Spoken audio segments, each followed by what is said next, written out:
good morning and a warm welcome to all of you for today's opening plenary session, which is on Transformational Urbanization for India 2047. We are delighted today to welcome the Honourable Minister for Housing and Urban Affairs and Petroleum and Natural Gas, Shri Hardeep Singh Puri. A few words about the Minister. The Minister has a long and illustrious career, which has also been in the Indian Foreign Services, where he has served key positions in the Ministry of External Affairs and the Ministry of Defence. He held several key ambassadorial positions and assignments as the permanent representative of India to the United Nations in Geneva and New York. He was also inducted into the Council of Ministers in 2017 and has held key charges in ministries such as Housing and Urban Affairs, which he continues to helm, the Civil Aviation, Commerce and Industry, and now Petroleum and Natural Gas. He has also authored several books and continues to publish articles nationally and internationally. Welcome, sir. On the dais, we welcome...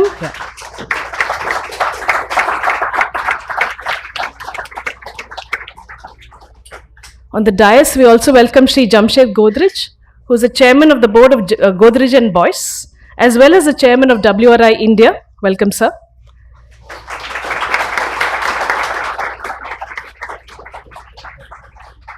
We welcome Ms. Hyun Hee Ban, who is the Chief of Social Policy and Social Protection at UNICEF India. Welcome, Hyun Hee. Mr. Madhav Pai is the CEO of WRI-India. Welcome. And Ms. Tini Tran is the Director of Global Communications and Engagement at WRI. Yeah. Thank you for being here today. My name is Rajit Matthews. I'm the Director of Urban Development at WRI-India. We are here to discuss... Thank you.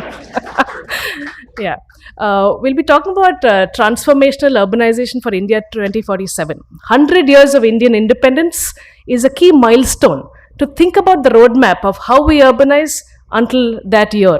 There is a national vision to be a developed country by 2047, which means human development indicators for all in terms of education, health, and quality of life. And, as a start.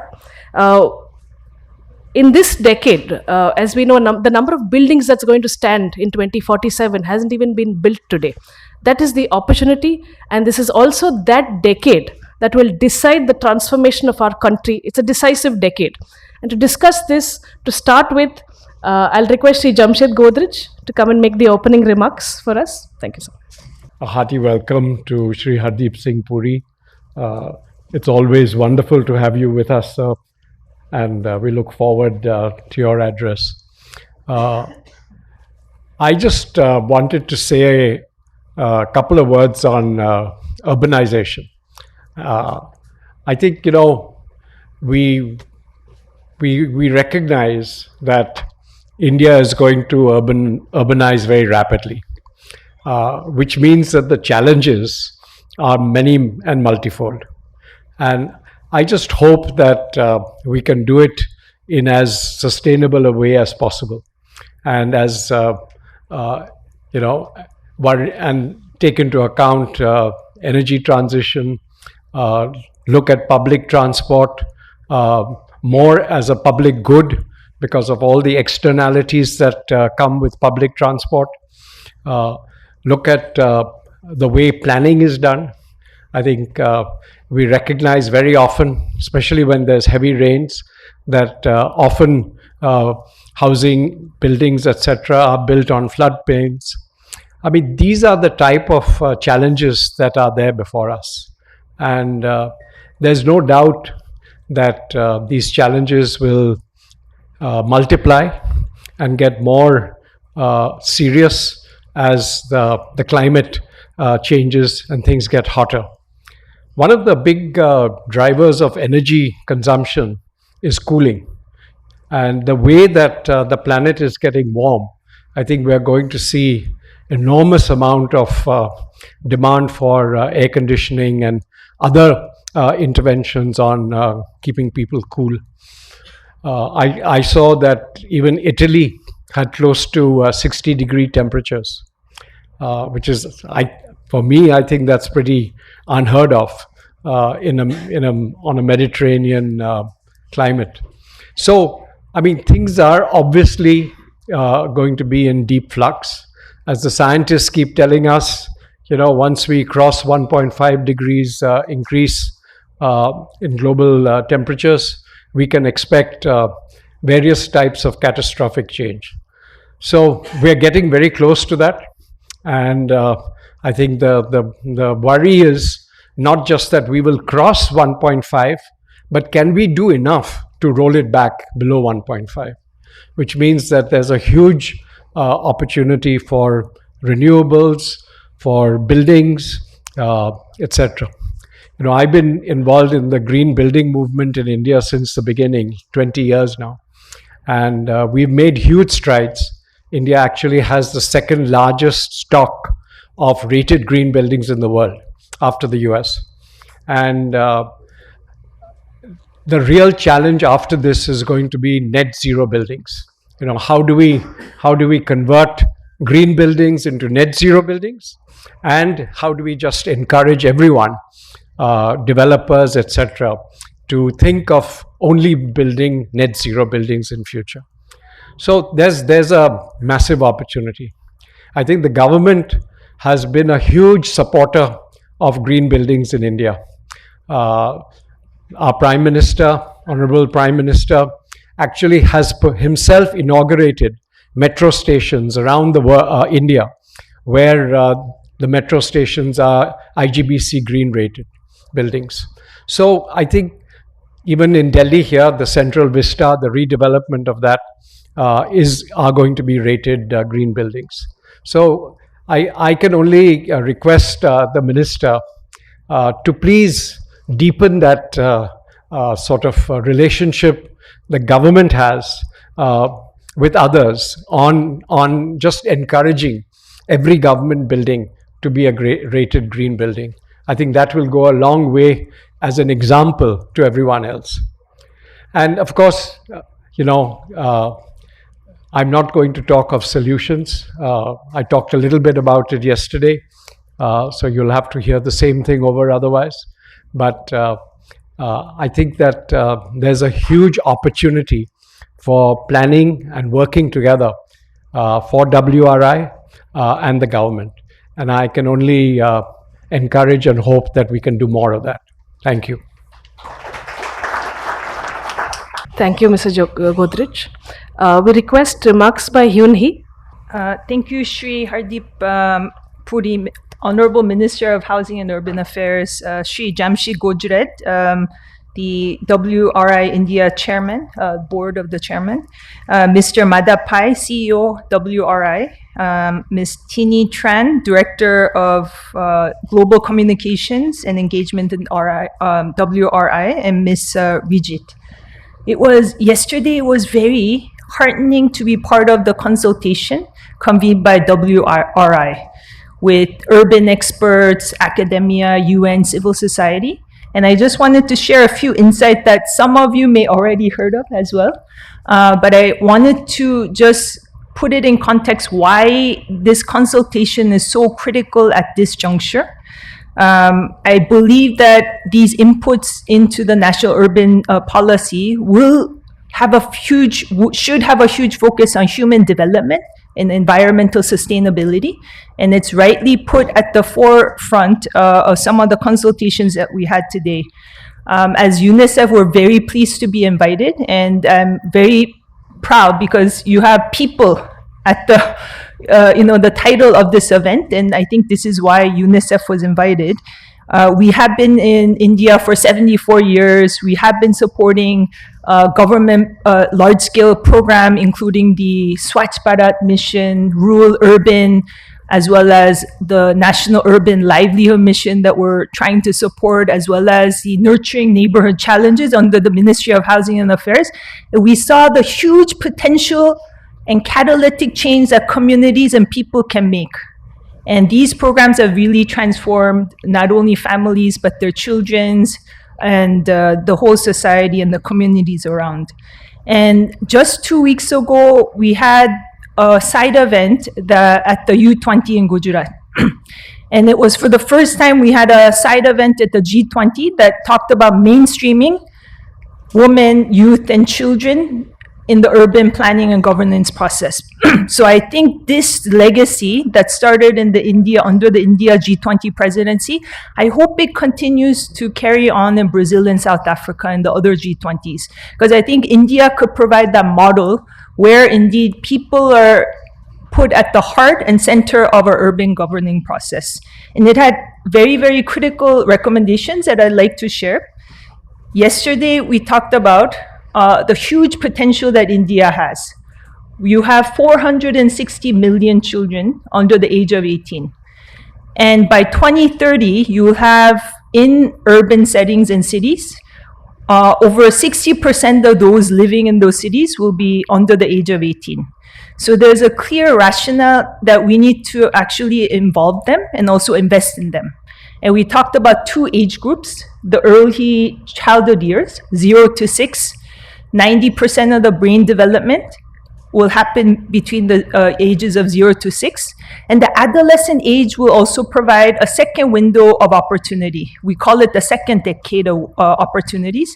And we need to ensure that spatial planning, the participatory governance, actually puts children, youth at the forefront of those processes.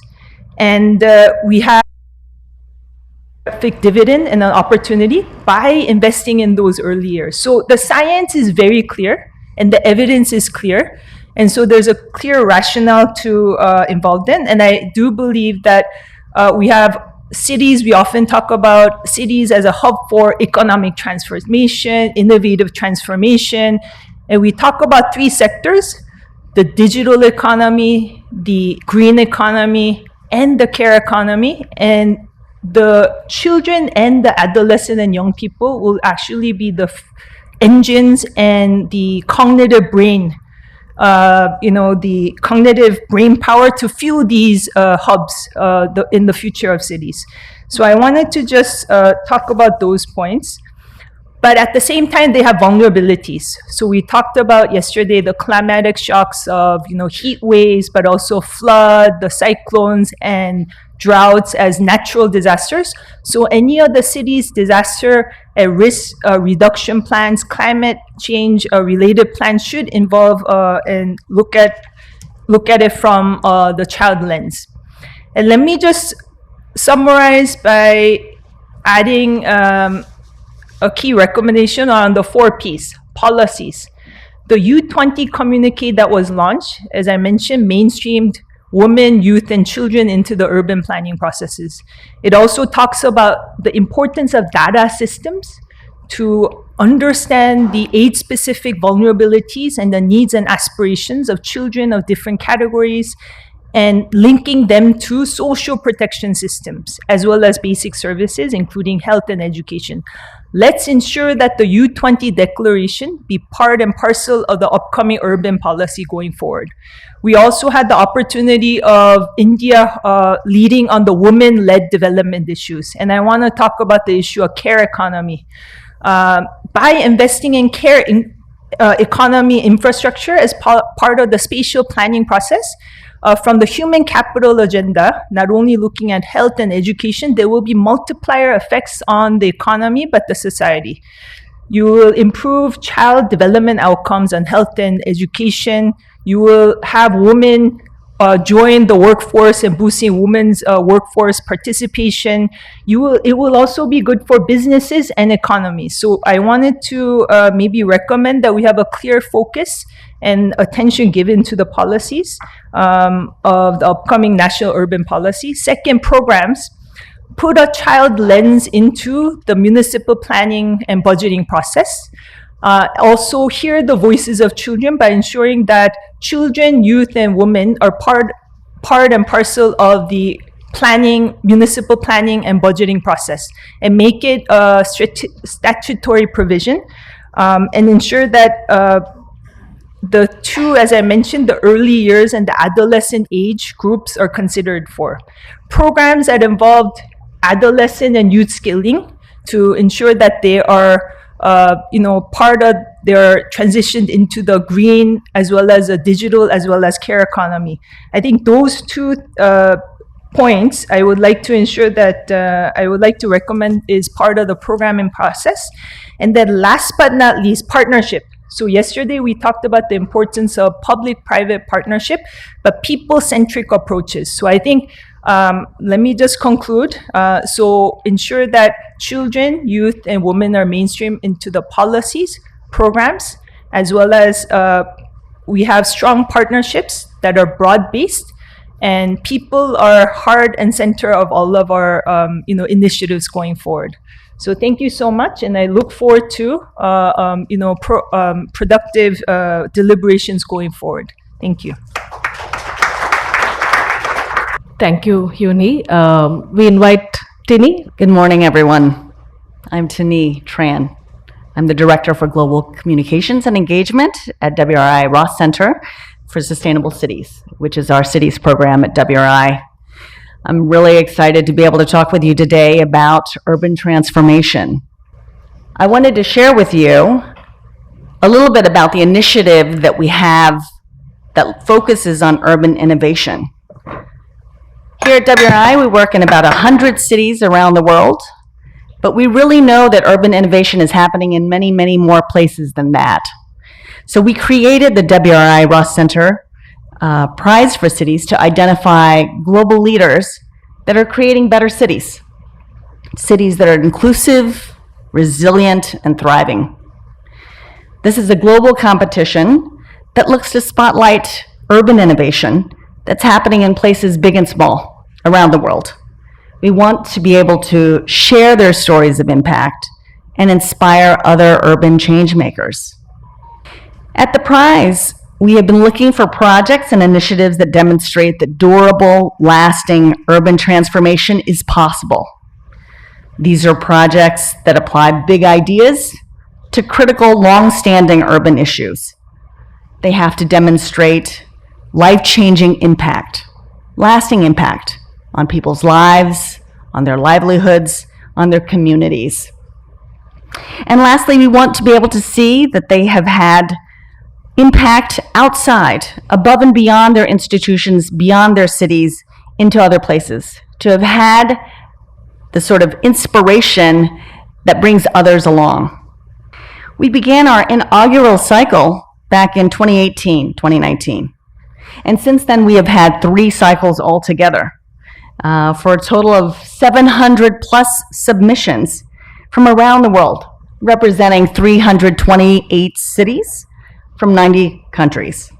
This is on almost every continent except for Antarctica.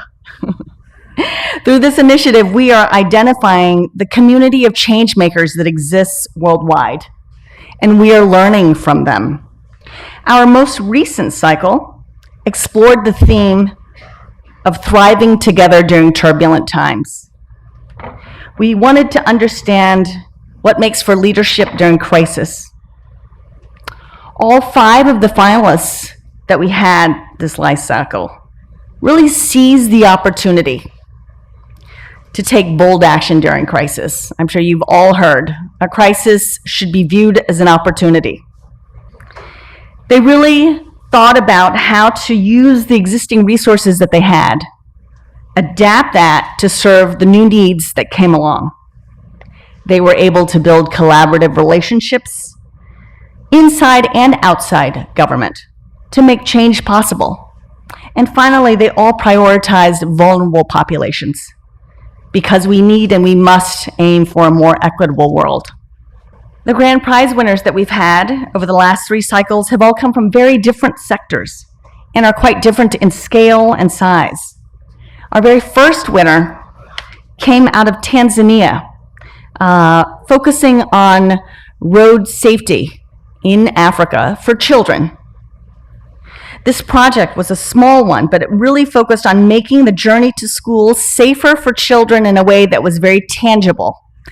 Small, low cost, it used data to understand where the deadliest areas were for children in and around the schools, and it put in very simple interventions that had an enormous impact on the number of accidents that happened to children in and around schools. Our winner during the second cycle was an urban agriculture project out of Rosario, Argentina. That was a project that began in response to food insecurity that was happening in Argentina during their economic crisis. But it became a cornerstone in their climate resilience work over the last 20 years. Our most recent winner was called Todos al Parque. It was a project out of Barranquilla, Colombia, that was a decade in implementation. It brought green spaces within an 8-minute walk to 93% of the city's residents, restoring economic vibrancy, community trust. The innovations we are seeing are coming from everywhere, including here. We've actually had amazing finalists from India in every one of our cycles. Remarkable projects that show that innovation is definitely homegrown. The Swatch project in Pune looked at very long-standing issues of solid waste management in the community. And it did it through a fully member-owned cooperative, primarily made of women, that formed an alliance with the local government to provide services in a more formalized way. It was recognition of the work that the women did, and it gave them status and recognition and brought them into the circle of service providers throughout the city. During our second cycle, we had a project called the Women's Action Towards Climate Resilience in the Urban Poor. It was run by an NGO called the Mahila Housing Trust, and it addressed extreme heat and flooding in the slums of Ahmedabad. They did that through centering, training, and empowering women who were disproportionately impacted by climate impacts, flooding, heat, drought, and really gave them the training and leadership, empowering them really to become champions for their own community.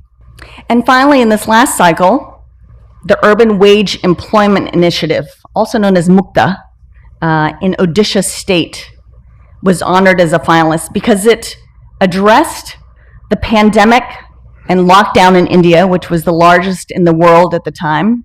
All of you lived through that. It did that by providing an emergency jobs program for the urban poor. We focused a lot in India on rural poor. This one really was able to convert a jobs program, infrastructure and jobs that focused on climate resilient infrastructure, and it provided living wage for the urban poor. The amazing thing about all of this was that they were able to get this program on the road literally within weeks of the pandemic and the lockdown being announced across the country. It was astonishing work. It has now become institutionalized as a permanent urban employment program, and it really has inspired replication on a mass level. It's become a national model. So this is just a sample of the work that we are seeing, the innovation that is happening in communities large and small around the world. And we want to be able to address and spotlight and share their stories so that we can all learn. I want to share that we've actually just launched our fourth cycle, 2023-2024, with a theme of accelerating momentum for climate-ready communities.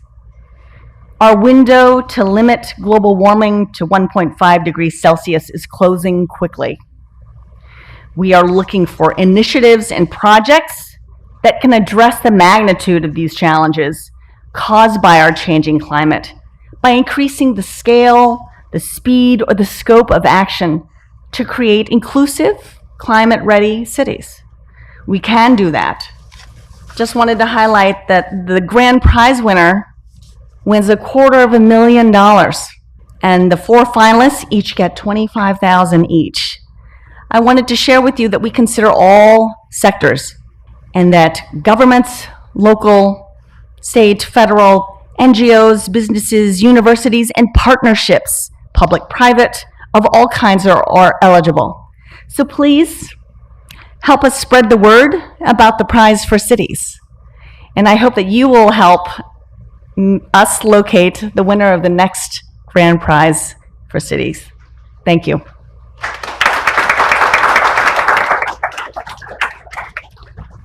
Thank you, Tini, for sharing international and national examples of what are the ingredients of transformative change.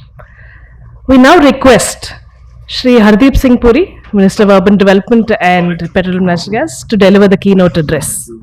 Shri Jamshed Godrej ji, Shri Madhav Pai ji, Ms. Tini Tran, Ms. Hyun Hee Ban, Rajit Matthews ji, friends, ladies and gentlemen, distinguished participants, I'm very pleased to be here with you today for the 2023 edition of Connect Karo, WRI India's flagship policy conclave. I'm informed that I attended the last two as well, but those were virtually, so perhaps they don't register as much as today's session. And I'm glad that we are able to meet in person. I'm also honored, of course, to be invited to deliver the keynote in the session on transformational urbanization for 2047 or at 2047. As I think one of you mentioned, I have had the privilege of being associated with the Ministry of Housing and Urban Affairs since 3rd September 2017, which makes it 6 years. And my ministry has had the privilege of implementing most of the flagship programs of the Honorable Prime Minister, the Swachh Bharat Mission Urban, the Pradhan Mantri Awas Yojana Urban, the Smart Cities Mission Amrut, and subsequently many others like the Swanidhi scheme. I think you mentioned the NULM also. During these last 6 years that I've been associated, the schemes themselves are of a slightly older vintage. The Prime Minister assumed office in May 2014, and the initial few months were utilized in conceptualizing these schemes, and I think most of them had their implementation commence in June 2015. So we have had an 8-year period. Although we are looking at the government's 9-year record, these schemes have really been in operation only 8 years. And there are some very basic facts and figures which I think need to be placed before a body like this, which has, of course, an Indian chapter and an Indian dimension, but you also have a global perspective. And when you look at cities, I think it's good to see the transformation both in the thinking on urbanization and the kind of distance that we've traveled since 1947. The responsibility for development prior to that rests elsewhere, rested elsewhere. So after 1947, when we assumed responsibility as an independent nation, out of a population of something like 350 million at that point of time, 17% of India was broadly characterized as being urban. Fast forward from 1947 to 2023, and we are proceeding onwards to 2047. That is also the time horizon of your session today. Again, I want to share some very basic facts. From that 17% of our population which is regarded as urban, we are now looking at figures like 30% and going forward to 40% and on to 50%. But that's not the startling part of the statistic. That 30 and 40% will be on a population base of 1.4 billion or more going forward. And that also should provide an indication of the enormity of the challenge both in terms of where we started, where we are today, and going forward. If you were to look at the landmass of India, a figure that perhaps not many of us are aware of, only 3% of our area would be covered by cities. As little as that. And that 3% which is urban or cities, I'm not going into finer nuances like we have 4,900 urban local bodies. I'm going to leave that out. That 3% of covered area provides 60% of the country's GDP. And going forward, by 2050, it is going to provide 75% of the GDP. Now, there are two parts of the narrative which I was fascinated by when I initially joined the ministry 6 years ago. One is a dominant, or was a dominant Western narrative which described India as a reluctant urbanizer. My sense is that tag of reluctant urbanizer perhaps emanated, or that characterization emanated from those who were not entirely familiar with what was happening in India. And what was happening in India in and of itself was also a kind of robust, autonomous urbanization which was taking place. There were demographic shifts in population, people moving from the rural and semi-rural to the semi-urban and urban. There was a growth of tier 2 and 3 cities, but I don't think it is all captured. But on our side, that tag of reluctant urbanizer was perhaps accompanied by a lack of sufficient attention to what the challenges of urbanization entailed. Now, I came to this portfolio from 39 years of foreign security and trade policy and 5 or 6 years of international think tanking after that. So when I started my basic education here, I also realized that perhaps the lack of attention was not just lack of attention, it was neglect. And even with all the restraint at which is part of my persona as a diplomat, I even termed it as a criminal neglect of the urban space. And I've had these conversations with Mr. Godrej and others in on different platforms. Let me just share with you some figures which capture that stark difference.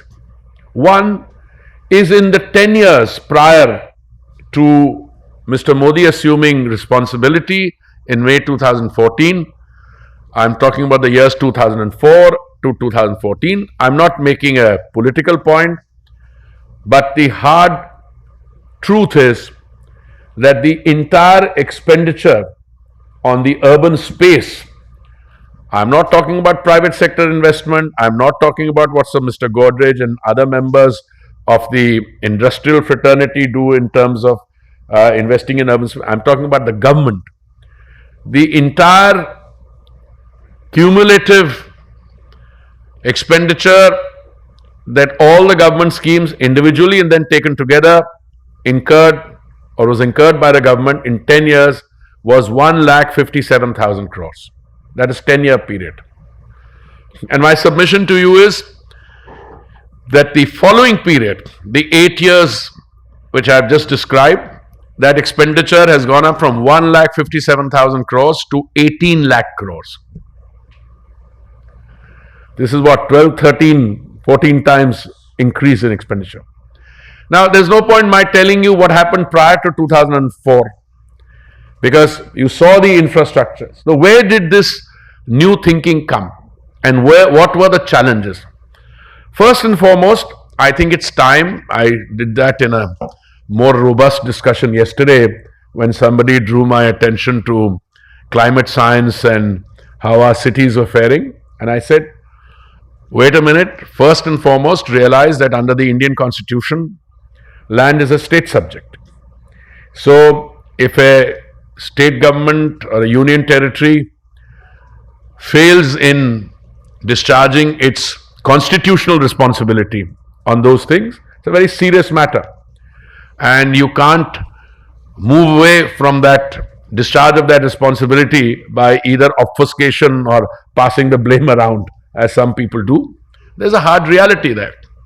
But where did we, when we started off in 2014, start moving, and what have we been able to achieve?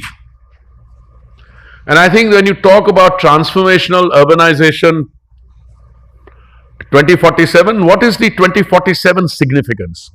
I mean, you must have had a reason for choosing that, probably 100 years of India as an independent nation. But I think as a member of Mr. Modi's team, look at 2047 also from another point of view. That is the point at which the Honorable Prime Minister expects us to be what is called a Viksit or a developed nation. Are we getting there? Now, if you have to get there, then the infrastructure has to keep pace, or the infrastructure will also become one of the determinants which individually or along with other factors molds that journey. Many of the others, the health sector, etc., education, we could have a long discussion on that. You could also argue conversely that countries which are characterized as developed have perhaps not paid enough attention to the health care system or some of the other sectors. I am not getting into that debate. But when you look at what we have done, I just want to give you annotate one or two of our schemes so that you get an understanding of what the comprehensiveness of that challenge. But before I do that, I am always very happy to respond to Mr. Godrej's call for the government to deepen its relationship with the private sector, not only the private sector, the other stakeholders, on strengthening the green ratings. And I may have said this to him earlier, and I apologize if I'm repeating this, but not only are we fully supportive, and he endorsed that thing, but perhaps the Prime Minister has gone several steps further. We declared one entire year, I think it was 2020 or 21, 2019, I'm glad I've been correct, yes, those were the COVID. Entire year as to provide a focus on green technologies in the housing sector. So, we invited all the major players, not only in the construction business, in the think tanks, those who are doing work in the universities and academic institutions, and the entire year was spent in the form of a institutionalized seminar. Out of that, we shortlisted 53 technologies, if memory serves me right, and we utilized 6 of those technologies for glasshouse projects. Now, I think that's something unique. It also endorses and reinforces what Mr. Godrej and other well-meaning public policy people have been saying. And today I'm very happy to tell you that most efforts with which the government is associated would make that a central point. And where is government associated? Either in the companies which are tied to the public sector, the CPWD, etc. So the green part is a very important part. I also happen to hold the other portfolio, petroleum and natural gas. And as I keep emphasizing all along, our journey on the energy front has a very pronounced green and sustainability focus. My stormtrooper sitting here who will always test me on figures, in 2014 when the Prime Minister assumed responsibility, our biofuel mixing was at 1.4%, 1.6%. Today it is, we had a target of 10% by November 22. We did it 5 months in advance. We had a target of 20% biofuel blending by 2030. We brought it forward to 2025. If my memory serves me right, we have 1,350 petrol outlets which are selling E20 or biofuel in which petrol in which biofuel or ethanol is mixed up to 20%. Our green hydrogen mission is working overtime. So we are acutely conscious that as we develop, and the development part is an important part. In 2014, when Modi ji assumed responsibility, we were the 10th largest economy. Today we are the 5th largest economy. The reports I read, information in the public domain means that if events in Europe continue the way they are, or in the other parts of the world, and if we continue to grow at 6.5% plus, we will be the 3rd largest economy before long. What's happening to our urban sector? My predecessor, who then went on to become the Vice President of India, used a somewhat more grand term. He used to call it the urban renaissance. Being a more modest person, I choose to call it urban rejuvenation, because I think we are still in the world of facts and figures and what we have been able to achieve. On the housing front, and I am only talking about urban, because if I take the urban and rural, it comes to something like 3 crore homes having been sanctioned. If you look at the urban part, it's 1 crore and 12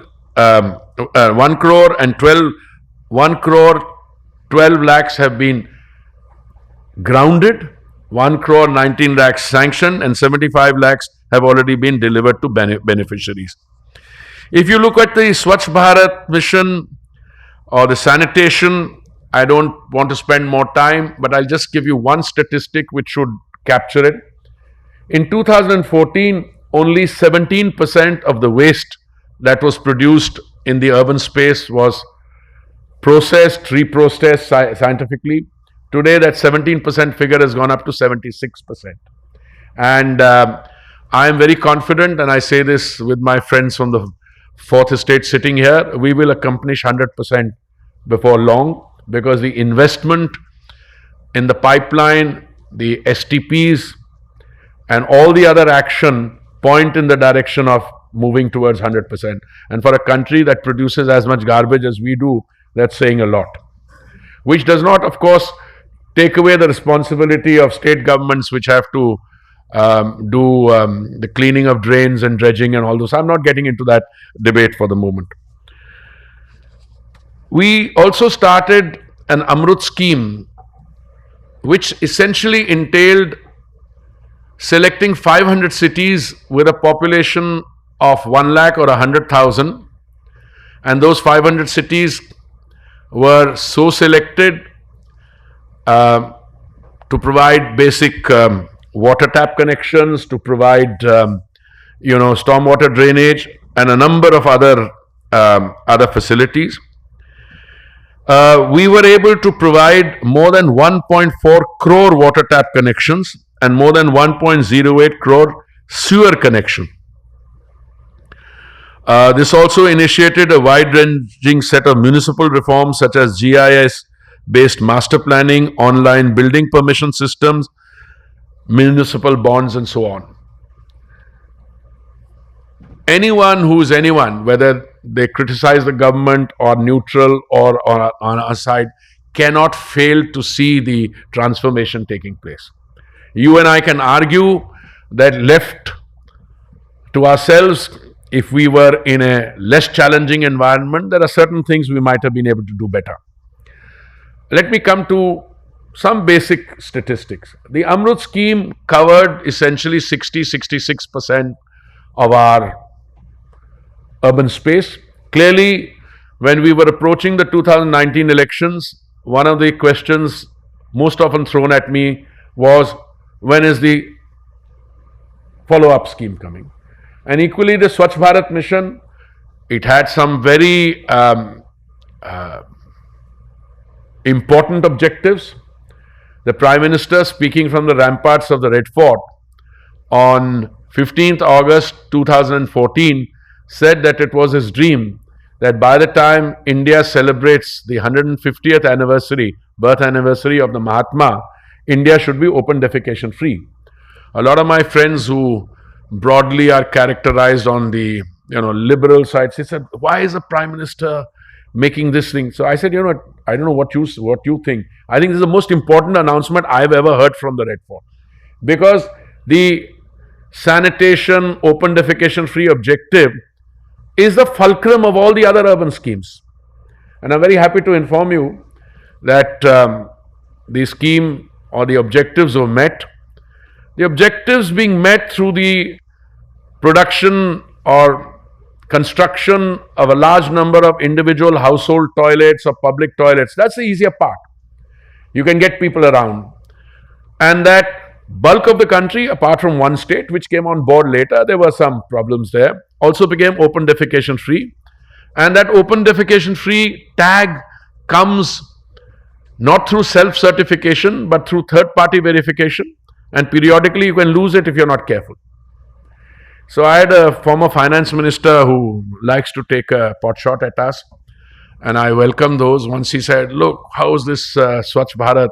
He showed some photographs from some place in one of the southern states which had a large number of people using those public toilets. So basically what he meant was there should be more public toilets. So I told my colleagues, don't get startled whenever somebody of his eminence or stature makes these accusations. Welcome those as opportunities. We did, and we found out that the gentleman was focusing on private land, not on state land. So it's all right. So we gave it back to him gently. He didn't come back. But look, the success of the Swachh Bharat mission comes not from the number of toilets we build. It comes from the fact that a project of the government has become a project of the people. It has become a Jan Andolan. And therefore, it has led into a change in the behavioral pattern of people. Initially, when you build toilets, some people told me this is against Indian culture, because people like to, it's an open country, big fields, they like to go and answer the call of nature outside. Maybe. So when the toilets came, they said, very good, the covered space, let's open a tailor's shop here. There were in fact movies made on that. But today, you will find that people will ask for more public toilets, people will ask for more individual household toilets. So there's a revolutionary change in that. But Amrut 1 and Swachh Bharat Mission 1, these schemes were quickly replaced by the 2.0 version of them. And I'm very happy to inform you that the resources the government made available for Swachh Bharat Mission 1 and Amrut 2.0 and Amrut 2.0 is a whopping 4,71,000 crores. So which means 100% India will be covered through Amrut, not just the 66%. It will be much deeper. You are now going from just open defecation free, but ODF plus, ODF plus plus. You're going to garbage free cities. You're going to, water security, whole. So that is the transformation that is taking place. I want to fast forward a little and come to the Smart Cities project. Again, we were not familiar with what smart cities are. And forgive me, and my friend with whom I have a long friendship and who's had a long association with WRI, I don't think many people outside India were familiar with what smart cities are. There was talk in academia, but there was no practical experience. So when we were drafting the manifesto of the party, we means the party, in 2014, somebody inserted, we will build 100 new smart cities. When we got down to doing it, we said, hey, wait a minute. New here means greenfield. What do you do about the existing cities? And that, I think, is the real challenge, which is a absolutely peculiar Indian challenge, because you have 1,000-year-old cities. Look at Varanasi. Where else in the world do you have a thriving, culturally rich 1,000-year-old city and you're transforming it into a modern smart city? and you can't dig because you've got archaeological issues, yet doing it. So we adopted a combination of the two. When we chose the cities, and the cities were not chosen by us, they were selected through a system of election or selection. Each city put forward proposals, and I think 90 of those proposals were in traditional old cities, area-based development in a confined area. New Delhi, for instance, became the smart city component here. It succeeded on the competition basis. And today, I'm very happy to inform you that 5,858 projects worth rupees 1.07 lakh crores have been completed. All the 100 smart cities have operational integrated command and control centers. And during the pandemic, we discovered how useful these were because they were really acting like war rooms. But I would recommend those of you who have not visited our integrated command and control centers, I'd be very happy to arrange for you to see them. You see how with the use of technology, the entire range of urban civics amenities are mapped on huge screens like the NASA screen, and you have people working behind computers who can tell you exactly where a garbage truck is. So earlier, and they're tagged, and if somebody's throwing garbage on the road, you'll see it on a camera. In fact, if you visit me in my office in Man Bhavan, I have also a very interesting office on the, sixth floor? Fifth floor, where you can look at the entire map of India, every project which is being executed on real time.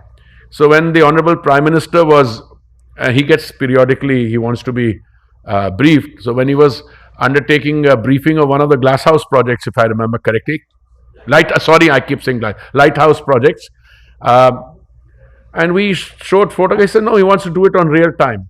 So by real time means satellite, drones, everything there. So you see, you can see the exact number of people. I apologize, I use the word lighthouse projects. And you can see the work going on as you are looking at a number of people on the site, etc. So all this, older tendency of, roads are being built but only on paper, all that is gone because you can see the state of the road. It's all documented. When did you undertake the repairs? Why did something happen? So that's the change that this whole thing has come about. I'm very often asked, but you have 4,900 urban local bodies, why only 100 smart cities? To that, my response is, where does it say that the government has to do everything? Even the smart city project is a very large percentage of the work is through public-private partnership, and I'm very happy. Many state governments are smartifying their cities along the smart city lines by themselves. A lot of private sector players are utilizing that technology and that experience to do that. The Uttar Pradesh state government wants down to smart villages. So it's the demonstrative effect of that. And I think when you're looking at case studies in terms of what urban experience is, I think some of these would serve as a very good eye-opener into how the transformation takes place.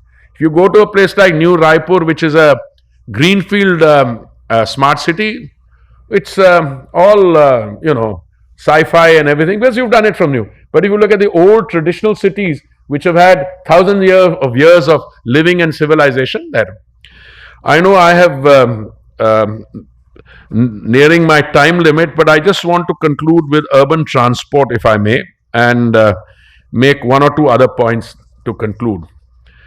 I read a statement in the press somewhere that my friend Amitabh was here yesterday, and he said that you have to plan to take people around, not cars around. I mean, I'm going to ask him to pay me the copyright on that, because that's a term I was using. Maybe he's used it also, but I'm just joking. He's 100% right. Our problem is that as the country is succeeding in terms of the economic growth, the normal tendency everybody has is get another two-wheeler, three-wheeler, four-wheeler, and the number of cars are multiplying. I think we have, the third largest automobile market, second largest, he says. He's my research assistant, so you have to. No, but I worry that that's not something we should be driving so much pride out. We should be driving pride out of the urban transport. And there I am happy, because we started off in metro systems. We today have the 5th largest metro system. And again, because we have 860 kilometers of metro lines operational and we have 917 under construction, and all these constructions are a fixed deadline. 3 months from now, this line will be operated, 4 months from now. So we are going to be the world's 2nd largest metro network after China.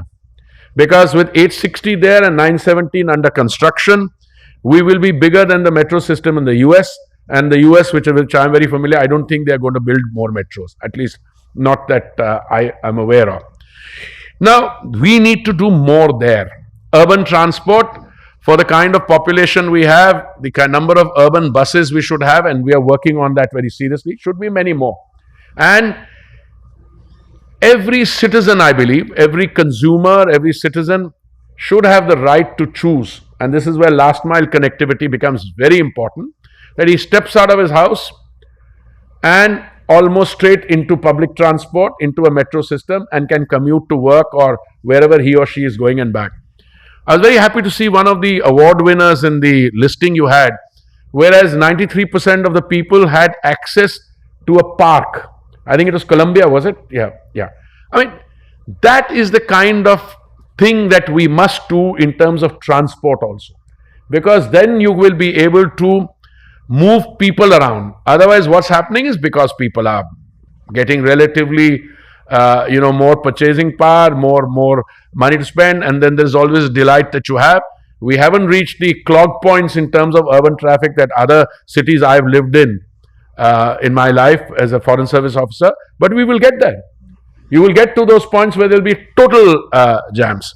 So I'm very happy on that front that public transport, at least the metro one, is doing very well, and we need to step on the gas on the other.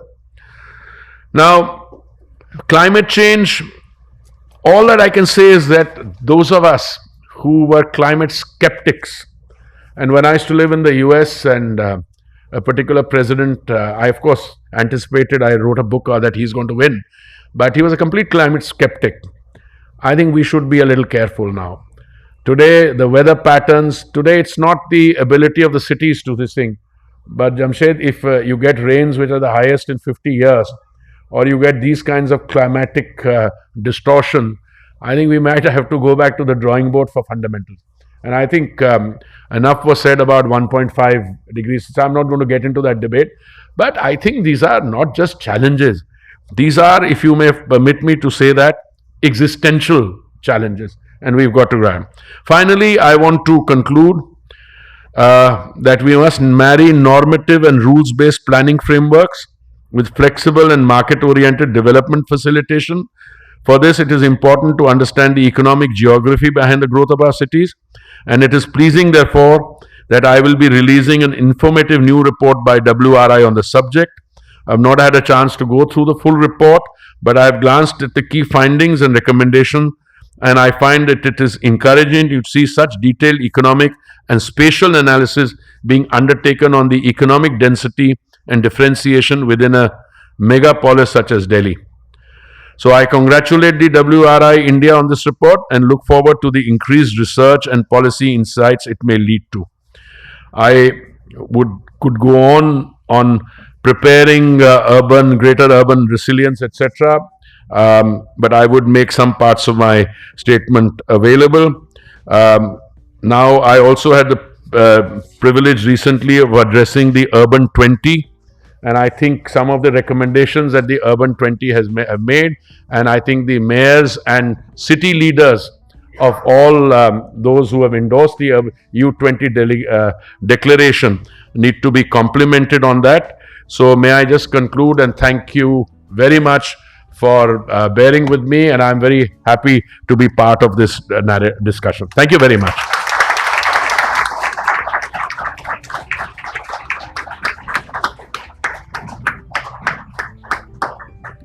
Thank you very much, Minister Puri, for sharing your thoughts and highlighting the transformational pathways that your ministry is undertaking through various schemes and outlays.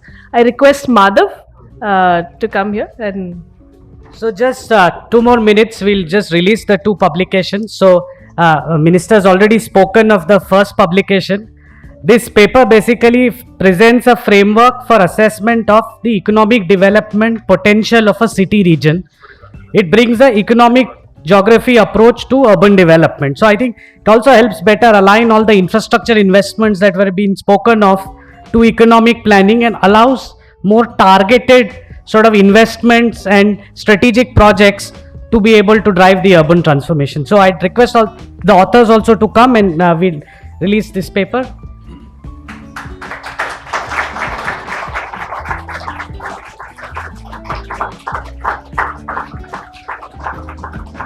Just very quickly now, the minister spoke about last mile connectivity to metro. Again, I request our partners from Toyota Mobility Foundation and the authors for this paper to come up. Basically, it's one of the findings is that users are willing to travel up to 20 minutes. And so the catchment area is defined by time and not by area. And I think very clear findings on what needs to happen on last mile to improve last mile connectivities.